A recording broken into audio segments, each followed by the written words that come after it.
আমার মরণ যেন হয় ইমানের পথে, অবিচল থেকে আমার মরণ যেন হয় তোমারই কাছে মিনতি আমার, তোমারই কাছে মিনতি আমার, ও গো মহিম দয়াময়, ইমানের পথে অবিচল থেকে আমার মরণ যেন হয়।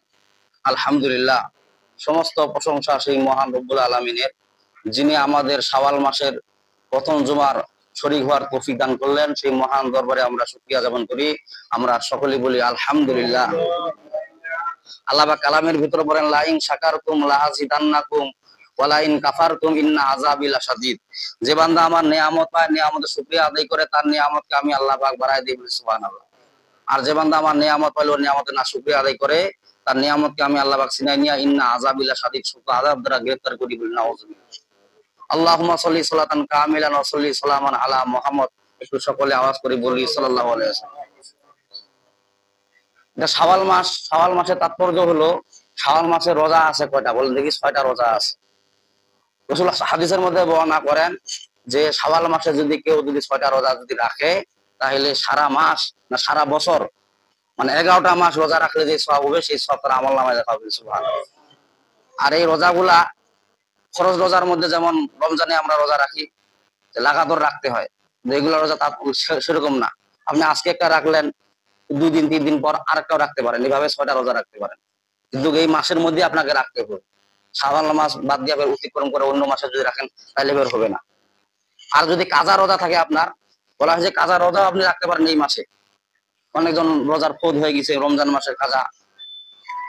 আর এই রোজার গুলার মর্যাদা হইলো যে, নবীজি হাদিসের মধ্যে বর্ণনা করেন যে যদি এই 6টা রোজা যদি কেউ রাখে, তাহলে মনে সারা বছর রোজা রাখলে যে সওয়াব হবে, সেই সওয়াব তার আমলনামায় দিবেন, বলে সুবহানাল্লাহ। মানে ভাগ করে দিয়েছেন আল্লাহ। আর এগুলা রোজা গুরুত্বপূর্ণ রোজা, শাওয়াল মাস রোজা থেকে পাবেন, শাওয়াল মাস গেলে ফের আবার এই রোজা পাবেন না। এই মর্যাদা শুধু কাল শাওয়াল মাসের জন্য রাখা হয়েছে, এই চাঁদে। হ্যাঁ, আবার যদি আপনি বলেন যে আমি এই রোজাগুলা আজকে একটা রাখলাম, কালকে রাখবো না, বা 2 দিন পরে রাখবো, ওটা আপনার রাখতে পারে। আবার এরকম আছে, অনেকজন মান্যতের রোজা আছে। অনেকজন আবার মাসালা খুঁজে যে হুজুর শাওয়াল মাসে কি মান্যতের রোজা রাখা যাবে? হ্যাঁ, শাওয়াল মাসেও মান্যতের রোজা আপনি রাখতে পারেন। অনেকজন মান্যতের রোজা রাখে, আর মান্যতের রোজা রাখা এটা হলো ওয়াজিব। এখন মান্যতের রোজা বলতে কি, আপনি কারো কোনো অসুখ বিসুখের জন্য আপনি রোজা মান্যত করলেন, এটা হলো মান্যতের রোজা, এটা হলো ওয়াজিব। আর এই রোজার কাফারা হলো, যে বলা হয়েছে যে কোনো একটা রোজা যদি আপনি না রাখেন, মানে এই মান্যতের রোজার কোনো কাফারা নাই, কিন্তু রমজানের রোজার কাফারা আছে। কাফারা কি? যে বলা হয়েছে যে একটা রোজা যদি আপনি না রাখেন, বলা হয় যে সিদ্দিনা মাহা সিদ্দিনা মিসকিনান, 60টা মিসকিন খানা খাওয়াইতে হবে।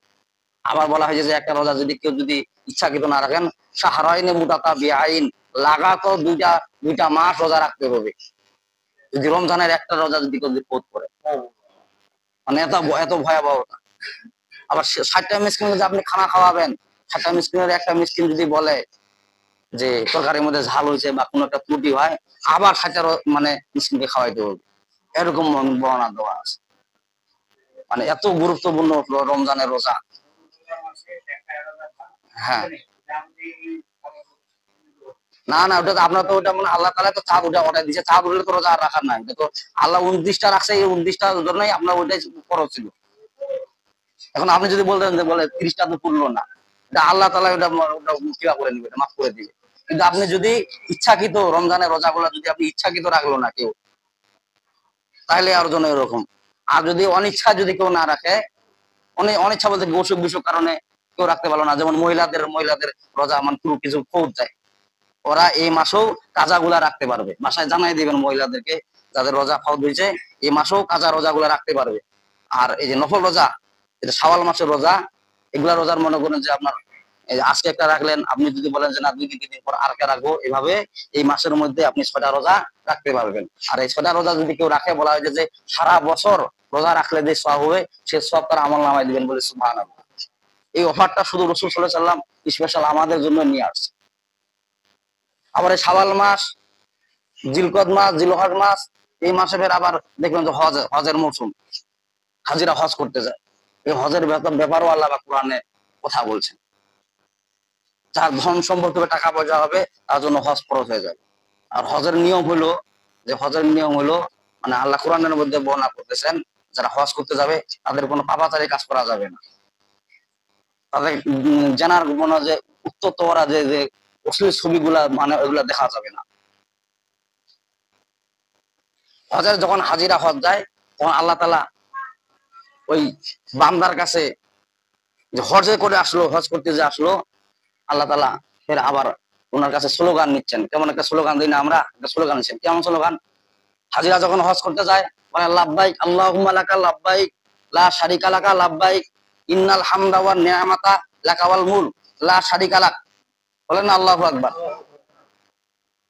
আল্লাহ পাক স্লোগান নিচ্ছেন। আল্লাহ পাক মানে এগুট বলতেছেন যে তুমি যে হজ করতে আসলা, কোথায় আসলা? ওই যে আমি হজ করতে আসলাম, যে হজ করতে আসলাম, ফের আবার মানে কারেক্ট কনফার্ম হওয়ার জন্য আল্লাহ পাক ওর মুখে স্লোগান শুনতেছে, মানে স্বীকৃতি নিচ্ছেন যে তুমি কি আসলে হাজির হইলা। তখন ওই বান্দা বলছে হ্যাঁ আল্লাহুম্মা লাব্বাইক, হে আল্লাহ আমি উপস্থিত। লাব্বাইক শব্দ কি? হে আল্লাহ আমি উপস্থিত। আল্লাহুম্মা লাকা লাব্বাইক, আমি উপস্থিত। আল্লাহ পাক আবার প্রশ্ন করতেছেন যে তুমি যে আমার এখানে হজ করতে আসলা, তুমি আমার সাথে কার সাথে শিরক করো নাকি? তার মানে কি জিন্দাবির মেলা যাও নাকি? আবার ভণ্ডামি কাজ মানে আল্লাহর সাথে যারা অংশীদার করে এদের কাছে যাও নাকি? মানে আল্লাহ ব্যতীত অন্য কারোর কাছে তুমি চাও নাকি? এই বান্দা সাল্লাহ শারিকা লাক, আপনার সাথে আমি কারো শরীক করি না, মানে আপনার কাছে আমি চাই, আপনার দিদার পাওয়ার জন্যই আমি হজ করার জন্য আসি। বলেন না সুবহানাল্লাহ। আল্লাহ পাক বললা যে তুমি এখানে আসলা, আমার ঘরে যে আসলা, তাওয়াফ করলা, আর যে নিয়ামত গুলাকে তোমাকে আমি দান করছি, নিয়ামত গুলা কার? ওই বান্দা বলছে ইন্না নিয়ামাতা লাকা ওয়াল মুলক। বলেন না আল্লাহু আকবার। ইন্নাল হামদা ওয়ান নিয়ামাতা লাকা ওয়াল মুলক। মানে এই বান্দা বলতেছে অবশ্যই নিয়ামত এবং প্রশংসা কেবলমাত্র আপনারই জন্য। বলি সুবহানাল্লাহ।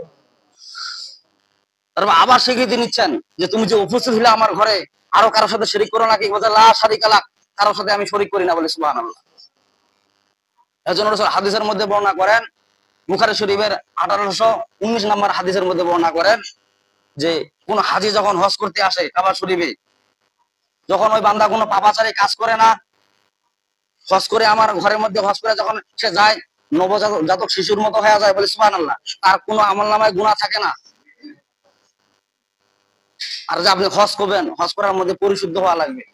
পরিশুদ্ধ বলতে কি? আপনার মালের মধ্যে পরিশুদ্ধ হওয়া লাগবে, আপনার শরীরের মধ্যে পরিশুদ্ধ হওয়া লাগবে, শরীরের মধ্যে কোনো খারাপ কাজ লাগা যাবে না। আর মালের মধ্যে পরিশুদ্ধ বলতে কি বোঝায়? হারাম টাকা উপার্জন করে ওই টাকা দিয়ে ফের হজ করলে হজ কবুল না। হারাম পন্থায় হালাল টাকা নিয়ে যেতে হবে, হালাল। আল্লাহ ওখানে স্বীকৃতি নিচ্ছেন যে তুমি হালাল টাকা নিয়ে আমার কাবা সব তাওয়াফ করো, তোমার হজ কবুল হয়ে যাবে। বলে সুবহানাল্লাহ। আবার কি করো? সাফা মারওয়া সাই করো। ইন্না সাফা ওয়াল মারওয়াতা মিন শাআইরিল্লাহ। সাফা মারওয়া কি করো? সাই করো, মানে দৌড়াদৌড়ি করো। আল্লাহ পাক হাজীদেরকে বলতেছেন যে তোমরা কি করো? দৌড়াদৌড়ি করো। হালাল উপার্জন, হালাল টাকা নিয়ে যদি আপনি হজ করেন তাহলে আপনার হজ হবে। আর যদি হারাম পন্থায় যদি টাকা উপার্জন করেন, ওই টাকা নিয়ে হজ করলে হজ কবুল হবে না। আল্লাহ ওটাই বলতেছেন। আবার স্বীকৃতি নিচ্ছেন যে বান্দা তুমি যে আমার ঘরে আসলা, হজ করলা, হাজিরা দিলা, তুমি আবার বাইরে যায় কোনো খারাপ কাজ করবা নাকি? যখন আমার হজ করা শেষ যাবে বাইরে, ওটাওয়ালা স্বীকৃতি নিচ্ছেন। বান্দা বলতেছেন না আমি কোনো খারাপ কাজ করবো না, মানে আমি পরিশুদ্ধ হয়ে গেলাম, এখানে আমি সমস্ত মাফ হলো। এই জন্য রাসূল বললেন যে কোনো বান্দা যখন হজ করে, হজ করার পরের জন্য কোনো পাপাচারী কাজ করে না, মানে কি কোনো খারাপ কাজ, অন্যায় কাজ করে না। রাসূল বলেন আমার মনে হয় ওই বান্দা নবজাতক শিশু। বলেন না সুবহানাল্লাহ। নবজাতক শিশু মানে বল কি বোঝা? আর কোনো পাপই নাই, গুনাহ নাই, নিষ্পাপ। আর যাকে তাকে আল্লাহ তাআলা কাবা ঘরের মধ্যে কবুল করেন না।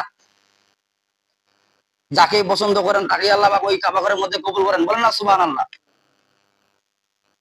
ওই কথা বলতে ওয়ালিল্লাহি হাজ্জুল বাইতি মান ইসতাতা ইলাইহি সাবিলা। তোমার যতটুকু পরিমাণ স্বার্থ আছে ততটুকু পরিমাণ স্বার্থ নিয়ে তুমি হজ করতে চলে যাও। আর যদি তোমার স্বার্থ না কুলায় তাহলে তোমার হজ তোমার উপর হজ খরচ হয় নাই। আল্লাহ পাক ওই বলতেছেন ওয়ালিল্লাহি হাজ্জুল মান ইসতাতা ইলাইহি সাবিলা। তোমার হজের টাকা হয়েছে, তুমি হজ করতে যাও, তাই বলে হারাম টাকা নিয়ে যাওয়া, হালাল টাকা নিয়ে যাওয়া লাগবে। এখন আপনি বলতে পারেন হুজুর হারাম টাকা ফের আবার কি, হালাল টাকা ফের আবার কি? অন্যায় ভাবে যেটা উপার্জন করেন সেটা হারাম, সুদ ঘুষ টাকা নিয়ে যেটা করেন সেটা কি? ওই টাকা নিয়ে হজে যাওয়ার নিষেধ আছে। হালাল টাকা নিয়ে, হালাল টাকা বলা হইলো যে যে ব্যক্তি হারাম টাকা নিয়ে আমার কাবা শরীফ আসলো সে যেন খালি ঘুরে গেল, তার হজ হইলো, তার হজ হবে না। হারাম পন্থা যদি টাকা উপার্জন করেন, আর হালাল পন্থা উপার্জন করলে আপনার হজ কবুল হয়ে যাবে। ওয়ালিল্লাহি হাজ্জুল বাইতি মান ইসতাতা ইলাইহি সাবিলা। মুফাসসিররা ব্যাখ্যা লিখছে এইভাবে যে হালাল পন্থায় যতটুকু টাকা উপার্জন করেন অতটুকু পরিমাণ টাকা দিয়ে যদি তোমার হজের যাওয়ার রাস্তা হয়ে যায়, তুমি হজ করতে চলে যাও। আর যদি হারাম পন্থা যদি উপার্জন করে লাখ লাখ টাকা, মান ইসতাতা ইলাইহি সাবিলার ব্যাখ্যা লিখছে যে ওই টাকা নেওয়া যাবে না, ওই টাকা দিয়ে হজ করা যাবে না। নামাজ, কালেমা, নামাজ, রোজা, হজ, যাকাত, আমরা আমাদের গরিবরা যারা আমরা কিবা করি, যাদের হজ আমরা করতে পারি না, বলে যে শুক্রবারে জুমার দিন আমরা যদি আসি আমাদেরও আমল নামায় উমরা হজের সব আমল নামায় লেখা হবে সুবহানাল্লাহ। আমরা তো জুমার দিন আসতে পারি না। জুমার একটা বর্ণনা ব্যাখ্যাকারী এইভাবে লিখছেন যে ব্যক্তি আগে আসলো জুমার, সে একটা উট কুরবানির সব তার আমল নামায় লেখা হবে, বলে না সুবহানাল্লাহ। উটের পরে দুম্মা, তারপরে গরু, মানে সবার শেষে যে আসলো সে কি কুরবানির সব পাবে? বলছে একটা ডিম, ডিম কোনোদিন কুরবানি হয় নাকি? বলছে হ্যাঁ ডিমও কুরবানি হয়। বলছে ওই কুরবানি সব ওর আমল নামায় লেখা হবে। কিন্তু আমরা মসজিদে আগে আসতে চাই না, তারা আমরা আগে অগ্রসর হই মসজিদের মধ্যে, সেই ব্যক্তি উট কুরবানির সব তার আমল নামায় লেখা হয়। বলেন না সুবহানাল্লাহ। সিরিয়াল বাই সিরিয়াল, পরে যেটা আসবে তারপরে উম্মা, তারপরে মনে গরু, এরকম করে পন্থায় পন্থায় মনে একটা সবার শেষে যে আসবে সে ডিম কুরবানির সব, মানে সবচেয়ে নিচু আর কি। এমনও আমাদের মুসল্লি আছে যখন ইমাম সাহেব খুতবা শুরু করে তখন কাবলা জমা চারে সুন্দর করতে আমি পাই না। ওটা বের কোন নামাজি আর নামাজ পড়ার জন্য আসেন, ভালোভাবে আসেন, আগে আগে আসেন, মানে জোর বুজোর নামাজ। আর এই নামাজও আল্লাহর কাছে গ্রহণযোগ্য হবে না যারা জোর বুজোর নামাজ পড়ে। এখনকার বাসায় যদি খানা আপনি খান, জোর বুজোর করে খানা খান, তার মানে ওই খানার মধ্যে আপনি তৃপ্তি তৃপ্তি পাবেন নাকি? জোর বুজোর করে খাওয়াটা দেওয়া হয়, ওই খানার মধ্যে তৃপ্তি পাবেন না। আর যারা জোর বুজোর নামাজ পড়া যান, ওই নামাজের মধ্যে আল্লাহ তাআলা আপনার কোন মর্যাদা যে দিবে সেই মর্যাদা আপনাকে দান করবেন। কিয়ামতের দিন বলা যায় ফাওয়াইলুল লিল মুসাল্লিন আল্লাযীনা হুম আন সালাতিহিম সাহুন আল্লাযীনা হুম ইরাউন ওয়া ইয়ামনাউনাল মাউন। আল্লাহু আকবার। সূরা মাউনের মধ্যে বলতেছেন আল্লাহ পাক যে কিছু লোকের নামাজ আমি মুখের মধ্যে কিয়ামতের দিন কিকে মারবো, বলে না নাউজুবিল্লাহ। তাদের নামাজ কেমন? যারা জোর বুজোর নামাজ পড়ে, মানে কি পড়ে কিছুই জানে না, উলট পালট করে নামাজ পড়ে, মানে জোর বুজোর নামাজ পড়ে। বাড়িতে মনে করেন যে বউ ঢাকায় বাড়িতে, যে আপনি মুরব্বী হয়ে গেছেন, তিনটা চারটার বাচ্চার বাপ হয়ে গেছেন, এলাও নামাজ পড়িয়া যান, যান নামাজ পড়িয়া যান, জোর বুজোর করে। উনিও ভাবেছে যে আমি একটা মুরব্বী মানুষ, নামাজ পড়িয়া না গেলে কি হয়, জোর বুজোর। এই সমস্ত নামাজীদের নামাজ কি আমাদের দিন মুখে সূরা মারবেন, বলবেন না নাউজুবিল্লাহ। তাদের নামাজ কোন কাজে আসবে না। আর বিশেষ করে যারা আমরা, আমাদের উপর হজ ফরজ হয়ে গেছে, আমাদের অবশ্যই হজ পালন করতে হবে। আল্লাহ বলছেন ওয়ালিল্লাহি হাজ্জুল বাইতি মান ইসতাতা ইলাইহি সাবিলা। তোমার যতটুকু পরিমাণের সাধ্য আছে ততটুকু সাধ্য নিয়ে তুমি হজ করতে যাও, কিন্তু হালাল টাকা নেওয়া যাবে, হারাম টাকা নেওয়া যাবে না। আর আমাদের তো মনে করেন যে এখন এমনও দেখা যায় যে অনেক হাজি মক্কা মদিনায় হজ করতে যায়। রাসূল হাদিসের মধ্যে আরেকটা বর্ণনা করেন, যারা হজ করতে যায় মক্কা মদিনায়, যদি তার মধ্যে যদি কোনো পরিবর্তন না আসে তার হজ কবুল। মানে আমি একটা খারাপ লোক, সুদখোর, ঘুষখোর, হজে গেলাম, আবার যাই হজ থেকে আসে আবার যদি ওই কাজে যদি শুরু করে দিই, মানে হারাম মত উপার্জন করে দিই, রাসূল হাদিসের মধ্যে বর্ণনা করেন তার হজ কবুল হবে না। তার মানে সে পরিবর্তন হতে পারলো না, এই জন্য তার হজই কবুল হবে না। বলেন না নাউজুবিল্লাহি মিন যালিক।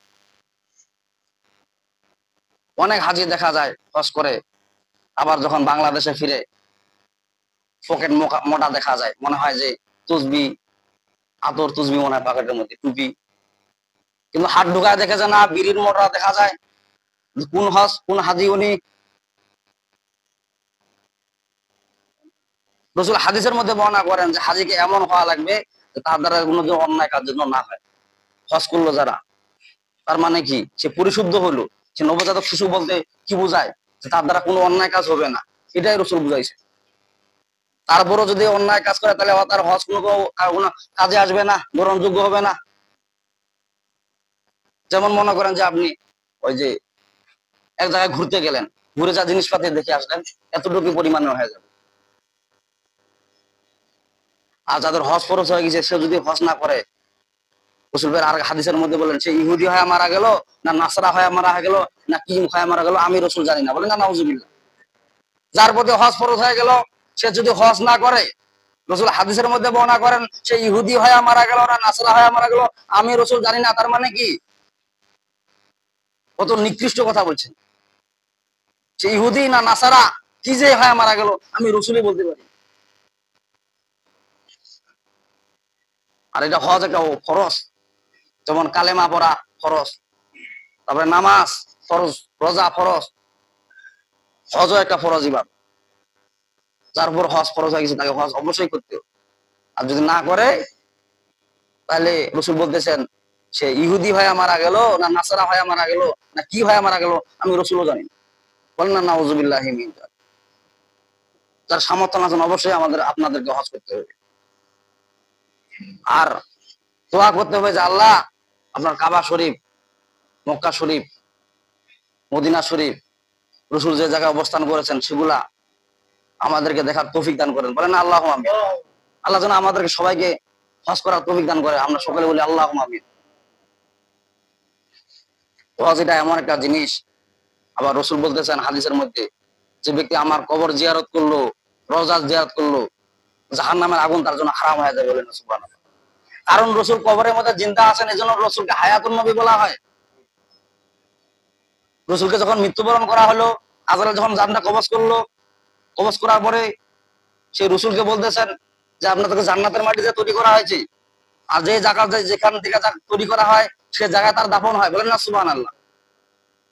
রাসূলকে বললেন যে আপনি জান্নাতে চলে যান, দাখিল হয়ে যান। বিষ্ণু নবী যে বলেন আমার পরে এরা, আমার উম্মতরা আর কোন নবী পাবে নাকি? কথা না, পাবে না।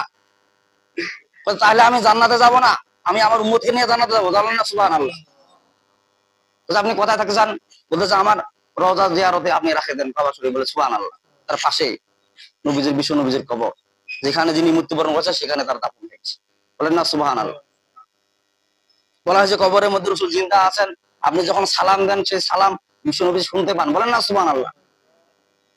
ওখানে জিন্দা আছেন রাসূল। আর রাসূল বলছেন যে আমার কবর যারা জিয়ারত করলো তার জন্য সুপারিশ আমার ওয়াজিব হয়ে গেল, বলেন না সুবহানাল্লাহ। আর তার জন্য জাহান্নামের আগুন হারাম হয়ে যাবে। আর রাসূলকে যারা স্বপ্নে যোগে দেখেন, রাসূল বললেন যে সে যেন আমাকেই দেখলো, বলে সুবহানাল্লাহ। কারণ রাসূলের আকৃতি কোনো শয়তান ধরতে পারে না। বিশ্ব নবীজির চলাফেরা, কথাবার্তা কেমন ছিল? যারা ভালো মানুষ তারা মানুষকে, খারাপ মানুষটাও কিন্তু ভালো মনে করে। আর যারা খারাপ মানুষ মনে করে আমি যেরকম ওই লোকটা বোধহয় ওরকম, বলেন না নাউজুবিল্লাহ। বিশ্ব নবীজি এত পরিমাণে ভালো মানুষ ছিলেন, খারাপ মানুষটাকে তিনি খারাপ ভালো মনে করতেন, বলেন না সুবহানাল্লাহ। খারাপ মানুষ যখন রাস্তা দিয়ে অতিক্রম করতো, বিশ্ব নবীজি ডাকতেন, বলতেন, খোঁজ খবর নিতেন, লোকটা পরিশুদ্ধ হয়ে যেত, বলে সুবহানাল্লাহ। এক সাহাবী বিশ্ব নবীজিকে বলতেছে, বলছে ওই লোকটা ওরকম ওরকম খারাপ লোক। তখন নবীজি বললেন যা বলেছো তা সত্যই বলেছো। কিছুক্ষণ পরে আরেক সাহাবী আসলেন, আসে বললেন যে ওই লোক, আরেক লোক দেখা দিলেন, বলে যে লোকটা ভালো লোক। তখন বিশ্ব নবীজি বললেন যে তুমি যা বলছো সত্যই বলেছো। জিজ্ঞাসা করা হলো যে হুজুর, একটা লোক খারাপ বললো, আপনি স্বীকৃতি দিলেন যে হ্যাঁ যা বলছো সত্য বলেছো, আবার আবার স্বীকৃতি দিলেন যে এক লোক ভালো লোক, আপনি স্বীকৃতি দিলেন, এর মানেটা বুঝলাম না। তখন নবীজি বললেন যে যেরকম তাকে সে সেরকম মনে করে স্বীকৃতি দেয়, যে খারাপ লোক সে মানুষকে খারাপই মনে করে, খারাপ বলে স্বীকৃতি দেয়, বলে না নাউজুবিল্লাহ। আর যে ব্যক্তি ভালো লোক, সে মানুষকে ভালো মনে করে স্বীকৃতি দেয়, আর সেরকমই মর্যাদা আল্লাহ পাক তাকে দান করেন, বলে না সুবহানাল্লাহ। যত রাস্তাঘাটে অ্যাক্সিডেন্ট হয় সব চোখওয়ালা লোক অ্যাক্সিডেন্ট হয়, অন্ধ লোক কোনোদিন শুনছেন যে অ্যাক্সিডেন্ট হয়? তার মানে কি, যে অন্ধ হয় জানে যে আমি অ্যাক্সিডেন্ট হবো না, কারণ আল্লাহ তাআলা উনাকে সাহায্য করেন, বলে না সুবহানাল্লাহ। আর চোখওয়ালা দেখে যে মনে হয় এই গাড়িটা আমার লাগাই দিবে, ওই গাড়িটা মনে লাগাই দিবে, এজন্য রোড অ্যাক্সিডেন্টের লোক মারা যায়, অ্যাক্সিডেন্ট হয়। তার মানে কি, এর মানে বোঝায় আপনার অন্তর পরিশুদ্ধ হওয়া লাগবে, মানুষকে আপনাকে ভালো মনে করে চলা লাগবে। যখনই লোক আপনি খারাপ লোক মনে করবেন, আর গীবত গাওয়া শুরু করে দিবেন, তখন ওই লোকের সমস্ত গুনাহ আপনার আমলনামায় চলে যাবে, বলেন না নাউজুবিল্লাহ মিন যালিক। তো আল্লাহ পাক সূরা আল ইমরানের 97 নম্বর আয়াতে আল্লাহ পাক বলেছেন, ওয়ালিল্লাহি হজ্জুল বাইতি মান ইসতাতা ইলাইহি সাবিলা। যার যতটুকু সামর্থ্য আছে, যদি হজের টাকা যদি আপনার হয়ে যায়, আপনি হজ করতে চলে যান। আল্লাহ পাক বলতেছে, ওয়ালিল্লাহি হজ্জুল বাইতি মান ইসতাতা ইলাইহি সাবিলা। আমার কাবা শরীফ তোমরা তাওয়াফ করো, আমার মদিনা শরীফ তাওয়াফ করো, দেখো যে নবীজির রওজা শরীফটা কেমন ছিল, কেমন ওদের কিবা কাবা শরীফ কেমন, মদিনা শরীফ কেমন। তো আল্লাহ পাক আমাদেরকে সবাইকে মনে করেন যে আল্লাহ পাক আমাদের তৌফিক দান করুক, যে আমরা যেন হজে যেতে পারি। আলহামদুলিল্লাহ রাব্বিল আলামিন। তাদের সুন্নত বাকি আছে, সুন্নত করেন কাবলা।